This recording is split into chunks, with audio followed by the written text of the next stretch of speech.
will fight till the end. Doesn't matter what the world brings against me. I will fight till the end. Good afternoon and welcome to Cut to the Chase with Senator Chase. This is our weekly call-in town hall and radio show, and it's great to be with you now on Fridays.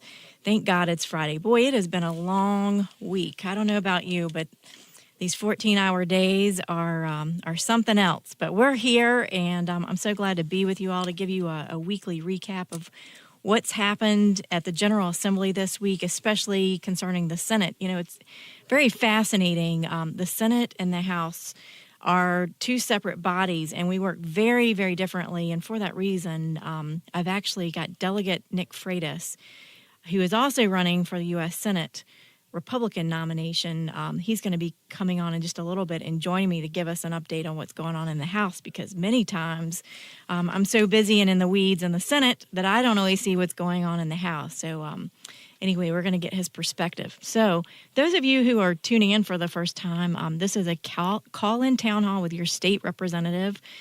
Feel free to call in. The number here is 804-454-1366. That is 804-454-1366. You can ask your question right here, right now. And I want to thank WNTW for the opportunity to provide this free public service to you each week. It's a really unique opportunity for you, and I hope you'll take advantage of it. Again, I'm State Senator Amanda Chase. I'm your weekly radio show host, and I serve you at the state level, not to be confused with the federal level, which meets in D.C. That is very different. My office is at the state capitol in downtown Richmond, and I'm actually in my first term in office. I'm getting ready to finish my third session. I've got one more session left after this one before I run for office again. And I represent the 11th Senatorial District, which includes all of Amelia, all of Colonial Heights, and most of Chesterfield.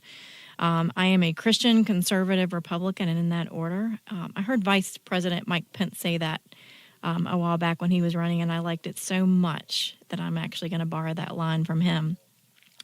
So when I ran for office, I ran on term-limiting career politicians, and yes, I did introduce, even though in every other year, I still introduce the term limit bill just for consistency's sake, but they'll hear it next year again. And I ran on term limiting career politicians, and I've always put that bill in every year. Unfortunately, it keeps getting killed in privileges and elections in the Senate, but we'll keep trying, and hopefully one day we'll get there. But I believe in returning the government back to the people. And my goal is to be a representative who is transparent, accessible, and approachable. I'm not paid to do this show. I do this because I think it's important to do. Trust me, no offense, but I'd rather be at home with my family right now and catching up with them. I haven't seen them all week because I've been down at the General Assembly building in Richmond. But I do think it's important to be accountable and accessible and approachable and to stay connected to the people that I serve. And, you know, I've actually been able to get some things done. I know a lot of times we ask, you know, can politicians actually get things done? But I've actually pushed for greater transparency in government. And I co-founded the Transparency Caucus. And for the first time ever in Virginia's history, you can actually go to virginiageneralassembly.gov. And you can click on where it says committee meetings, and you can actually view online the actual work of the Senate when we're hearing bills in committees. And I sit on 4. I sit on health and education, transportation, local governments, privileges, and elections. And so most of the bills that I look at and that I talk about are probably going to be from my committee because I spend so much time on those committees. But I'm happy to chat about other things as well. So our very special guest today, Delegate Nick Freitas, is actually, I consider him a very good friend. And we see things very similarly in a lot of ways. Where he's my brother in Christ. We both share our faith. We both married our high school sweethearts. And we both have lots of, you have 3 kids, Nick, and I have 4. And so we're very family oriented, and we both actually got into office the same year. Now, let's see if Nick is there. Are you there, Nick? I'm here, Amanda. Thanks for having me on. Well, it's fantastic having you on today. And Nick represents Culpeper. I should call you Delegate Freitas on this show, shouldn't I? I'm so used to calling you Nick. But anyway, so let me just ask you, I was just explaining to our listening audience that the House and the Senate, we have different rules. And unfortunately, I don't get to see my friends in the House very often. There's a big hallway, and you would think that we would get to see each other every once in a while, but that's usually not until after crossover. So how are things going this week in the House? Oh, I think they're going really well. We've had a lot of good bills be able to pass through committee. We've had some other ones that weren't so good that we were fortunately able to stop from going any farther. And you know, again, I think that one of the things that people, you know, if you're not serving now that you don't get to appreciate is that even though there's a lot of controversy with respect to certain issues, there's also a lot of camaraderie in the House of Delegates, and so it's good to see everybody again and be able to work together. Well, now you serve on 3 committees. You sit on Science and Technology, Militia Police, and Public Safety and Finance. Good for you. That's awesome. Oh, thank you. That's awesome. Now I know your background. I know, but I want you to tell the audience about your professional experience. Well, sure. As you said, I was also blessed to marry my high school sweetheart right out of, about a year out of high school.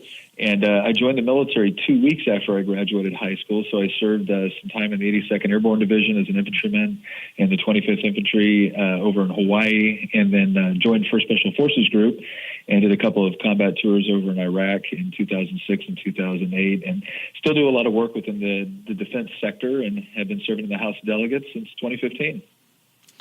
Very good. Well, I'll tell you all that Nick is probably one of the most articulate conservatives I've ever heard, liberty-minded conservatives. And I'll flip back over. Sometimes I'll spy on the House. You know, it doesn't happen very much lately. We've been so busy. We barely have time to go to the bathroom, honestly. But you all have stayed.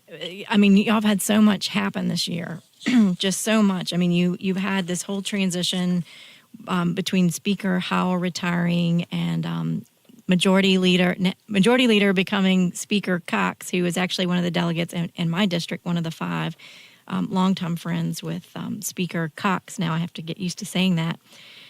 So what has been the adjustment as far as having a new speaker? Is there anything different that you might want to note? Or well, I definitely 2 different personalities and whatnot. I think Speaker Howell, who was really known for his sense of humor and whatnot, and again, a really good guy, a really good man, and someone who our prayers are obviously with right now. He's been going through some health difficulties, but it looks like he's coming out of the woods right now, and so we certainly offer our best to Speaker Howell and Ceci, and then Speaker Cox is just a great. Again, another great man, a man of integrity, and I think he's been doing a great job transitioning into really what is a very profound position within the Virginia General Assembly, and especially when one considers the history of that body. So I think he's doing a great job. I've got to give a lot of credit to our House leadership. They really did an excellent job with respect to this whole transition. There was a lot going on there in the first couple of days, a lot of things up in the air. And I think we demonstrated again in Virginia that we don't have to run operations the way they do in D.C. sometimes, where there's a lot more hostility and it becomes harder to get things done. We had a very peaceful transition despite some of the things that happened during the election. And I think that's played through during the legislative process in the first few weeks. Well, I'm very glad to hear that because my bills will be coming over there after February 14th. So I'll be looking out for them, Amanda. I'll be looking out for them. Oh, gracious. So the House still holds a slim majority, thankfully, in the House, but they lost 15 seats this past November. I know you mentioned that there's still a sense of camaraderie, but what are some big differences? I mean, losing 15 seats is a lot. What are the biggest differences that you see? Sure. The obvious one is back when you had 64 people, there was a little bit of room for error, I guess. And if somebody was, down the hallway talking to a constituent when a vote was going on the floor, you weren't as concerned about it. Whereas now we've got to have as we say in the military, a much tighter shot group. And again, I give a lot of credit to our leadership, our committee chairs. The communication within the Republican caucus is very good. The cooperation is also very good. So we look out for one another, and we're just a lot more. It wasn't that we didn't do these things before. We're just a lot more cognizant of the fact that you've got to be at the right place at the right time when those key votes are going through on subcommittee, committee, or the floor. And so far, things have done very well on that, and I expect them to continue to do so. Well, speaking of the right place at the right time, we are going to have to go to a 4-minute break, but you all will want to stay tuned to Cut to the Chase because we have Delegate Nick Freitas today, and he has so much to share with you, and you won't want to miss it. We have a lot to discuss. Stay tuned. We'll be right back.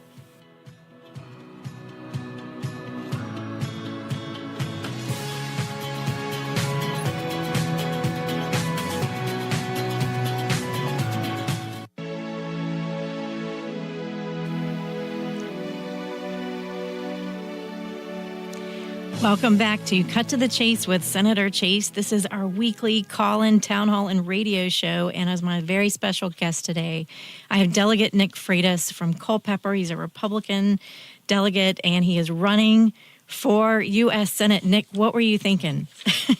Well, I'll tell you what, as I looked at what happened in 2017, obviously that was a pretty frustrating time for Republicans, but whenever you have something like this too, you've also got to see it as an opportunity, and it's an opportunity for the Republican Party to, I think, go back to some of our roots that occasionally we stray too far away from. And specifically, we should be the party of liberty, of justice, of prosperity, and when we can focus back on those things, I think we win. It resonates. We really are supposed to be the party that focuses on individual liberty and understands that. Our job as legislators, or our job as even in the executive branch, is not to attempt to micromanage people's lives. It's not to go outside of the constitutional boundaries that have been set up for us. It really is to defend people's individual liberty, their private property rights, and their ability to pursue happiness in accordance with their definition of it, right? Insofar as it doesn't infringe on the rights of others. And when we focus on those things, we do well. And so I'm happy to carry that banner. Well, I'm thankful that you ran, everybody knows that I'm supporting you. Whenever you decided you were going to run, I was very thrilled to support your candidacy. And I tell you, it's one thing to have someone who is a voice for liberty, but you also have to have the disposition and the demeanor and the respect from your peers. And something that I certainly appreciate about you is that you're affable and, people like working with you. I mean, just to be straight up here. So I think that's important as well. I mean, it's one thing, I see people all the time who vote the right way, as we say, they vote the right way, and they're right on the issues, but you have to be able to clearly communicate that message. And so I appreciate your ability to do that. So you're off and running, and so now you're in the House of Delegates, and all the work there, 80-hour weeks plus running for office. So how do you do that? Well, I think one of the most important things we can do as elected officials is that, and I know you do this, Amanda. It's the best recommendation one can have for running for a higher office is, what have you done in the office that you currently occupy? Mm-hmm. And so I don't look at this as a disadvantage that, well, some of the other people seeking the nomination are able to go out and hit the campaign trail while I'm in the General Assembly. The way I prove that I will be a good senator is by proving that I am an effective delegate. And so I actually submitted more bills than I ever have before during this General Assembly session. And that certainly wasn't for the purpose of adding more laws. In fact, if you look at my bills, I'm either restricting government, or I'm getting rid of old laws, or I'm finding new ways that we can expand individual liberty and protect property rights. But again, I see that as a tremendous advantage for me. I get to demonstrate once again to my constituents and the people of Virginia that I will, whatever I run in, I intend to legislate as, and I'm willing to fight for those things. And like you said, it's not simply about voting the right way.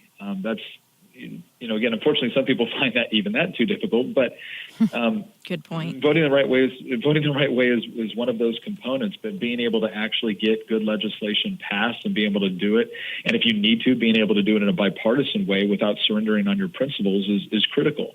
And I think from both my experience in politics and my experience within the military, We've found ways to do that, and look, it doesn't always work out. One of the most important things that we do in the General Assembly is not just passing bills, but keeping other bills that shouldn't pass from passing.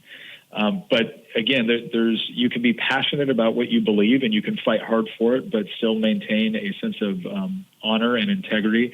You don't need to tear other people down. You certainly don't need to trash people. And that's what sets you up for success from a legislative perspective. And I know you've been able to do that effectively, and I certainly hope my record speaks for itself on that as well. Absolutely. In fact, I'm going to give you an opportunity to talk about I always tell people, I said, achievements aren't always necessarily defined to a piece of legislation that you passed. I mean, some of the best things we did, like you helped me with the Transparency Caucus letter, and I have to let the listeners know that, again, and I keep telling them, go to virginiageneralassembly.gov, and you can actually go online now, because Nick helped me with this in the House and getting signatures for the letter that would allow you to go online and watch us as we make these votes and as we are in committee. That's the first time in Virginia's history, and it's actually archived now, so you can thank Nick for that too. Nick is also a member of our Transparency Caucus. So tell us about your top, I guess you would say, accomplishments since you've been in office. What are you most proud of? Well, along the transparency line, we managed to get a bill passed my first year, which really required the Auditor of Public Accounts to do a lot of work with respect to our website, not just from a content perspective, which I think was very important, but also from an aesthetics perspective. It's, you can put all the information out there, but if it's not easy to find or easy to digest, it really doesn't mean much. And so we were able to pull examples from other states where they had done a good job of making information both easily accessible and easy to understand, and we were able to make some pretty significant changes to our own transparency website. So that was certainly one that we're proud of. Another one has to do with education reform. We've really pushed on trying to get educational decisions back down in the hands of parents and in the hands of localities. We were able to expand some options for career technical education that I think was very useful and is going to definitely pay out dividends for us. We've got some legislation going through this year, which is going to make it much easier through free market means to expand broadband access throughout the Commonwealth. And instead of, these localities trying to set up their own, internet organizations, we're actually finding free market ways to be able to expand broadband internet. We've addressed regulatory reform. We're getting rid of regulations out of the way right now of emerging agribusinesses. There's a number of things that we can point to on the transparency side, on education, on economic policy, all of which I think are going to help, Virginians in their everyday lives, whether it's educating their children, whether it's understanding what their government is doing, or simply being able to grow their business and find a job. So I'm proud of all that. Well, very good. I told you all, I don't think Nick sleeps. I think he just writes bills at night. And whenever we were working on the restoring of the reciprocity of the gun rights, I remember you being there on that issue. And also the military, the Veterans Caucus, I get to see you every week in that caucus as well. What initiatives do you see in the Veterans Caucus that will help our veterans out there? Just some top initiatives.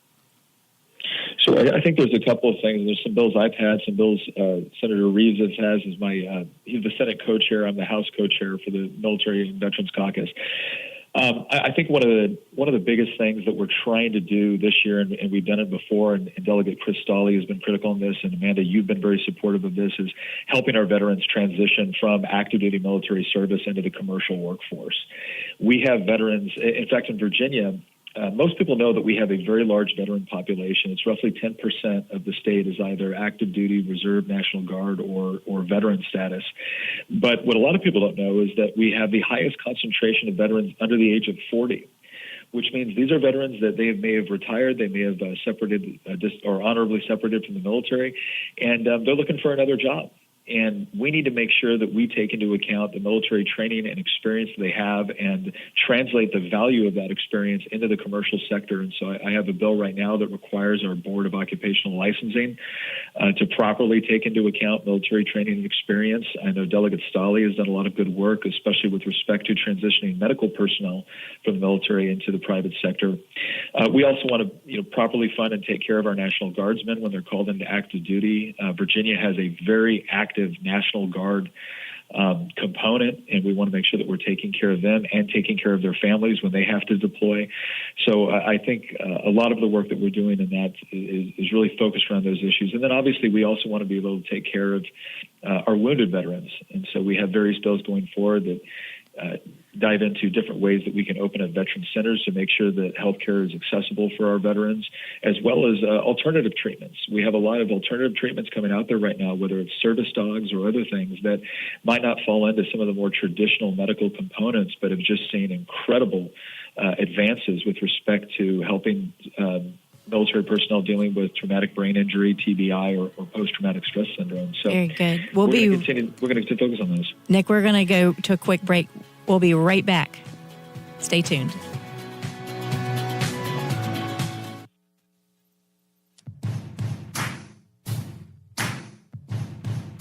I can't lean on earthly things, 'cause broken it's gonna fade. And I can't stand on the dirt below, 'cause it's just gonna blow away. You say, hey, now. Welcome back to Cut to the Chase with Senator Chase. Feel free to give us a call. The number here is 804-454-1366, 804-454-1366. And I'm honored to have Delegate Nick Freitas, who is also running for U.S. Senate for the Republican nomination. And I've enjoyed having him on the show today. I know you all have as well. And I think it's good for you all to get to know those people that are representing you in the Virginia General Assembly. And Nick, let's go to a couple key bills that you've heard in the House this week. And I know cap and trade has come up in the House. Do you want to tell everybody a little bit about that? Sure. Well, we've had a variety of fairly interesting bills, especially from some of our new members in the General Assembly. Cap and trade. There's been suggestions of trying to get rid of right to work. Trying to raise taxes on watercraft. I mean, all kinds of things that, quite frankly, we wouldn't have expected to see or get very far before the previous election. You know, when we look at these things like cap and trade, I know for some people, especially everyone who's very environmentally conscious, they look at things like this as an opportunity to help the environment. But I have to tell you, Amanda, it's the economic consequences of some of these bills are just incredible. And I always try to remind people that if you want a clean environment, if you really want to take care of your waterways and your mountains, then the best way to do that is by preserving private property rights and making sure that you do have a flourishing economy where people are able to get ahead of life. Because I haven't been to a single impoverished nation. I haven't been to a single nation that had a centrally planned economy, and I've been to both. Where they ever had an environmental policy that I would want to replicate. And so we're going to have to continue to combat these bills, which I think in some cases are certainly well-intentioned, but would have very dire consequences, not only for the economy, but I really think for the environment when you really look at the long-term effects and consequences. Very good. And I know another big issue that I saw that came up had to do with the Certificate of Public Need. And I understand I actually sit on the subcommittee for Certificate of Public Need in the Senate. So I'm curious what happened to the Certificate of Public Need. Wasn't that Delegate Byron's bill, the reform bill? Do you remember? I think she had one, and I think there's some more coming up as well. I mean, again, for anybody in the audience that doesn't understand what Certificate of Public Need is, I mean, imagine it this way. You want to go into an environment that you believe is underserved with respect to healthcare, and you want to provide some additional medical services. Well, that's not simply a question of whether or not the customers want to pay you for that service. You actually have to get permission from the government. And so at a time where we need more and more healthcare providers and more healthcare services, the government is actually deliberately restricting supply, which inevitably causes prices to go up and in many cases quality to go down from a lack of competition. The other side of that argument is that unfortunately there's a lot of things that have happened at the federal level which have put our hospitals and medical service providers in a bad situation. And as a result, they try to restrict supply in order to protect existing providers. And Amanda, this is one of the reasons why I'm running for the United States Senate, is because we run into issues every single day in the General Assembly where I think we could find state and local solutions to our problems. But unfortunately, we're boxed in at every turn by federal overreach. Absolutely. And as I look at Article 1, Section 8 of the Constitution, I don't see any mandate in that contract we call the Constitution to give the federal government the ability to micromanage healthcare, and yet that's exactly what they're doing. And so instead of Virginians and a Virginia General Assembly being able to create solutions that work best for our people, we're constantly having to abide by federal rules. And so it's one of the things I want to go to the federal government to stop and to return a lot of that control back to the localities and the state assemblies, which are far better equipped. And really, Amanda, this comes down to if we want to see high quality and more affordable prices, then we have to do the things that work in every other sector of the economy, and that's to allow more freedom, more choice, more individual decision. And you're just not going to get that from a government-managed program. Well, you're exactly right. I have a bill which hopefully will make it over to the House that's called the Healthcare Cost Transparency Bill, which basically requires healthcare providers to actually provide an estimated cost of service with or without insurance. There to provide that to you.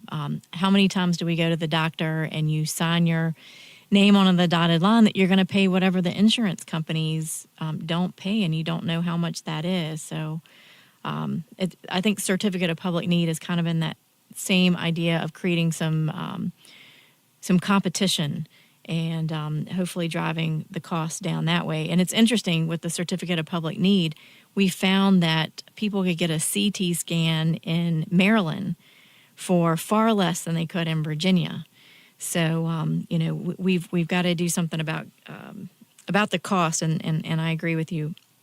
Let's talk about House Bill 1270. And my understanding is this bill was to restrict the governor's authority so that he can't just basically jump over the legislature and just bypass us altogether, like I think they may try to do with Medicaid. Are you familiar with that one? Who's the patron for that one?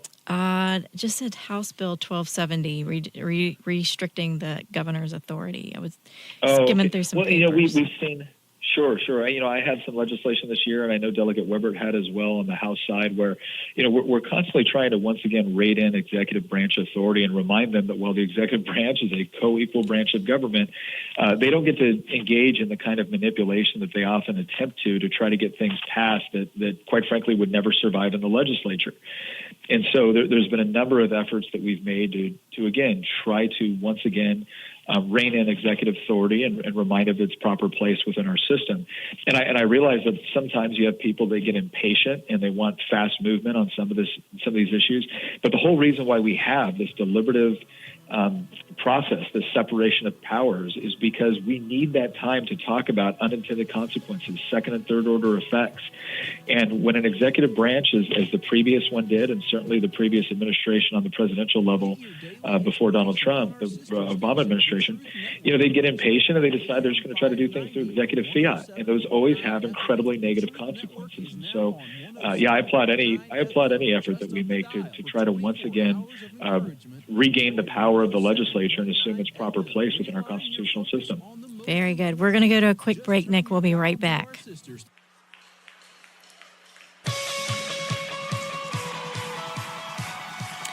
Welcome back to Cut to the Chase with Senator Chase. This is our weekly call-in town hall and radio show. 804-454-1366 is the number to call. And I have Delegate Nick Freitas, who is also running for U.S. Senate. He's hopefully going to be the Republican nominee. He's running right now and has some competition and everything. But right now we're both in session, and we will be in session for a full 60 days. We're almost halfway. It's hard to believe. But anyway, I wanted to talk a little bit about the big Medicaid expansion debate. I know that's been really big on the Senate side. I sit on Senate Health and Ed, and I have good news for you, Nick. My House Senate and Health Committee actually disposed of 4 of those bills. It was by one vote that we did it. And so you won't have to worry about that, at least from our side. But it was decided before a Senate Health and Ed Committee yesterday. The current budget has $3.2 billion in federal money to expand health care coverage in the 2-year budget. That was put in there by the former Governor Terry McAuliffe. And so we basically have to figure out how to come up with a budget that doesn't have $3.2 billion of federal money in there, which is a very difficult thing to do. But I've talked quite a bit on the show about reasons why we would not want to expand Medicaid, and I won't go through the reasons right this second. But I want to get your take on the whole Medicaid expansion debate. What are you hearing and seeing from your constituents? Well, I think, there's every once in a while someone tries to put out a poll showing that, 147% of people actually want Medicaid expansion. And you look at the polling and how they ask the questions. You might as ask the question, do you like puppies? Of course, everyone's going to say yes when you word it a certain way. When you start looking at what has actually happened and you start to inform people not only about the dangers of Medicaid expansion with respect to what it does to the budget. It's already right around 20% of the budget in Virginia. If you expand it and add at a minimum 450,000 people and probably more likely around 550 to 600,000, that is going to have a huge economic impact. And people love to talk about, well, the federal government's going to pick up, 90 plus percent of it. It's like, well, yeah, they are right now. And then they're going to drop down and they're going to pay less.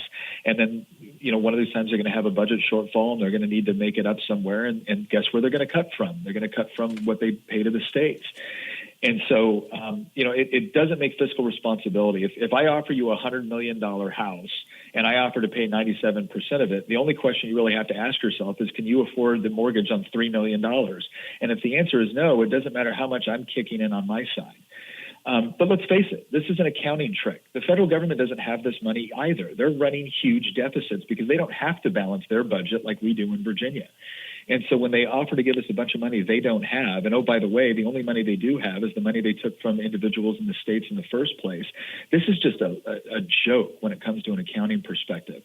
But then you look at Medicaid itself, and when we take a real hard look at what it's actually accomplished, I'm sorry, why would we want to expand a program which is going bankrupt, which is rife with fraud, waste, and abuse, and which, according to the latest studies out of Oregon, provides next to no overall genuine health benefit?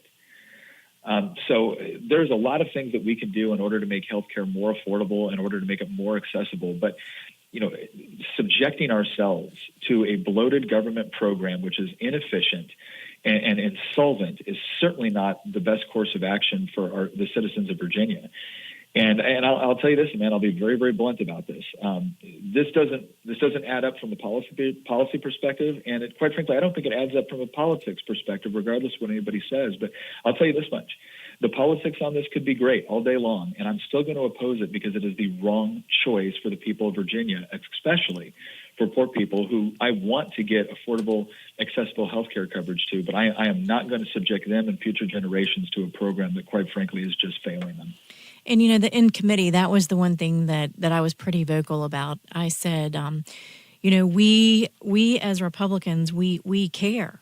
I mean, we honestly have taken a hard look at this program. We've looked at other states and what's happening and the whole list of states that have already expanded and what it's done to their budget. And because we have to balance our budget, that means one of two things. We either have to raise taxes on everyday families. Everyday family, that's everybody listening right now. Raise your taxes? No. You don't want us to do that. It's less money in your pocket for your family. Or we cut services. So let's look at the top budget items that we have. We're talking about education. I mean, that's our future. Those are our kids. Exactly. Those are our roads. I have roads in my district or bridges in my district where you can't even take a fire truck over it because they're crumbling. They're not designed for that. So, we have to take the limited resources that we have and manage that for all Virginians.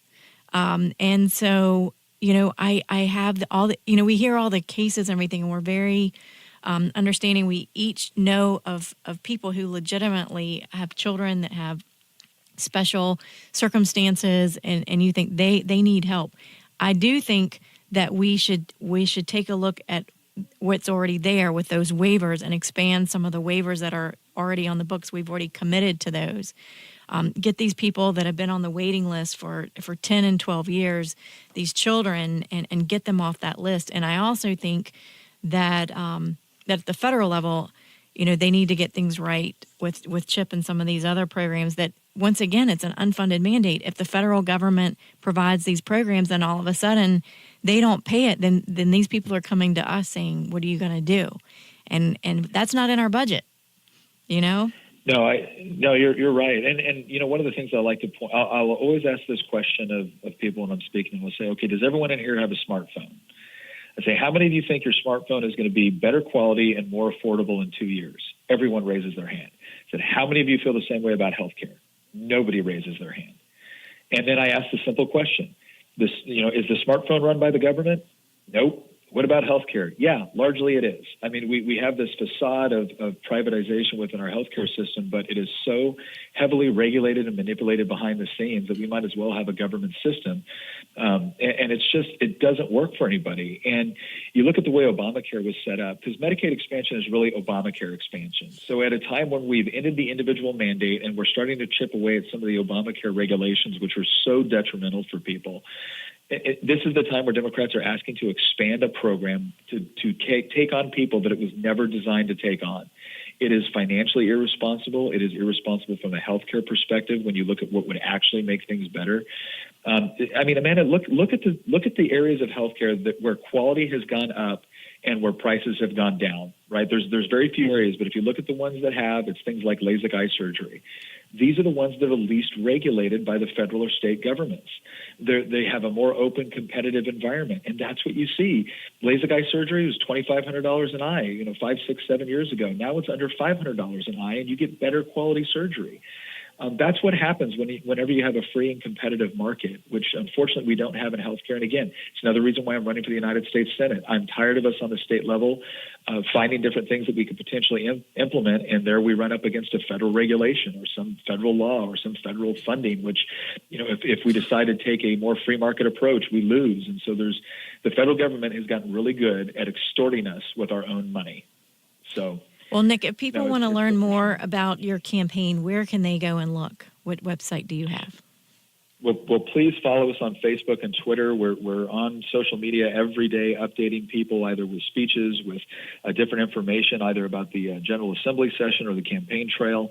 Our website is nick4senate.com. That's Nick, the number 4, Senate.com, and please go on there as well. And again, if you're interested in helping out, or if you're interested in, again, expanding individual liberty, private property rights, personal responsibility, all these things which we believe have made our country and our Commonwealth a great place to live and raise a family, sign up as a volunteer or donate to our campaign. And again, we can really use the help. 2018 is a completely winnable election. We have just got to get our grassroots out there, and we've got to argue for Republican principles in a way that, quite frankly, we haven't done in a while. And I'm excited to be able to do that. Well, I appreciate you coming on the show today. I always enjoy talking with you, and I look forward to crossover when I get to come see you all presenting my bills that hopefully make it over. You as well, man. We'll be looking out for them. Thank you again. All right. Thanks so much. Delegate Nick Freitas, who is also running for U.S. Senate. So appreciate him coming on the show today. And I'm going to try to have a member of the House or Senate on each week just to give you a different perspective on different things that are going on in the House and the Senate and the State House. This week in Richmond, we learned just how many bills will be considered by legislators during this year's session. In the Senate, we've filed 983 bills, and delegates have filed 1,606 bills, making for nearly 2,600 bills. And we have to act on all of these before March the 10th. And I heard what you just said right there. You said in your head, why do we need all those laws? Well, thankfully, not all of them become laws, just the good ones, right? Because it's vetted through both the House and the Senate and must be signed by the governor. So hopefully only the good laws get through, right? Stay tuned. We'll be right back with the final wrap-up of Cut to the Chase. We are back for Cut to the Chase with Senator Chase. This is the final wrap-up today. And just remember, we'll be on Fridays from 6 to 7 p.m. during session. You can also visit my website, www.chase4senate.com, and sign up. I actually email out weekly updates every Friday. I do that before I come on the show. And, I can tell you a little bit about the highlights for the week. So let me just give you a couple quick highlights. As I mentioned earlier this week, Medicaid expansion did not make it out of my Senate Health and Ed committee. And I just feel like this is not the best program. If we want to truly help people, let's give them private insurance. Let's get a block grant from the federal government, and let's give that money to the people who need it most and give them good health care. People talk about I need health care insurance, but that doesn't equate to health care. I want to make sure they're getting good health care. Redistricting. So I'm really excited to report to you all that this bill that I co-patron with Senator Suderline and Senators Vogel and some other senators actually passed the Senate today. I'm really excited.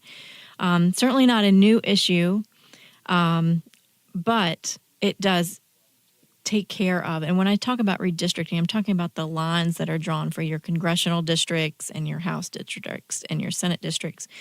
And we were talking about how many times they are drawn to take into account political positions, political preferences. And so what we've done is we've taken more care to make sure that doesn't happen again. So you don't end up with those long finger tendril looking projections that come out whenever you're drawing these districts and everything, these odd-shaped districts, which benefit the politicians. So we've done a good job on that. And I'm very proud to been a part of that redistricting legislation.